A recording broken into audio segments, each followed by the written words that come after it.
Conclusion ఏంటంటే ఏ movie వచ్చినా mass, for example Pushpa వచ్చింది అనుకోండి, అది మాస్ లా మనం భావిస్తున్నాం. అంటే ప్రతి మూవీకి రిజల్ట్ అనేది కంక్లూజన్ అనేది మాస్ లా మనం భావించొద్దు. ఒక్కొక్క హీరో ఒక్కొక్క కంక్లూజన్ ఇవ్వాలి. అంటే రాజమౌళి గారి డైరెక్షన్ లో ఒకలా జరిగిద్ది మూవీ, శంకర్ గారి డైరెక్షన్ లో ఇంకోలా జరిగిద్ది. అంటే ఎండ్ ఆఫ్ ద డే ఏంటంటే ఇప్పుడు ప్రజలకి ఏదైతే యూటిలైజ్ అయిద్దో, ఏదైతే యూజ్ అయిద్దో అదొక మంచి కాన్సెప్ట్ తో మంచి మెసేజ్ తీసుకొచ్చాడు. అంటే ఒకటి మాత్రం ఫ్యాక్ట్ చెప్తున్నానండి, ఒక ఐపీఎస్ తలుచుకుంటే ఒక పెన్నుకున్న పవర్ ఏదైనా చేయగలిగిద్ది అనేది రామ్ చరణ్ చూపించడం జరిగింది. అంటే ఒక పెన్ ఎక్కడ మళ్ళీ ల్యాగ్ ఉండదు, పాయింట్ ఏం ఉండదు, ఎక్కడ డైవర్ట్ ఉండదు, ఆన్ ద పాయింట్ ఉంటది స్టోరీ. ఎడ్యుకేటెడ్ అంటే దేనికైనా ఏదైనా చేయొచ్చు, సమర్థత ఉంది. Pen is a power, pen is a power అని చెప్పగలి.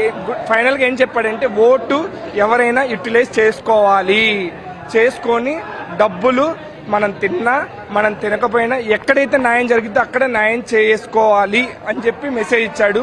మనం ఇక మూవీ గురించి ఏం చెప్పొద్దు, చెప్తే ఇప్పుడు అంత మంచిగా ఉండదు, ఎందుకంటే వాళ్ళు అంత ఖర్చు పెట్టుకొని చేసుకున్నారు కాబట్టి. సినిమా అయితే వన్ వర్డ్ తో చెప్తున్నా, ద బెస్ట్ మూవీ అని అనుకుంటున్న రామ్ చరణ్ కి పడాల్సిన మూమెంట్ లో వాళ్ళ మెగా ఫ్యామిలీకి ద బెస్ట్ పడింది, వాళ్ళ బాబాయ్కి యూజ్ అయింది, వాళ్ళ ఫ్యామిలీకి మొత్తానికి యూజ్ అయింది. ద బెస్ట్ అని అనుకుంటున్నా. Congratulations to game changer movie.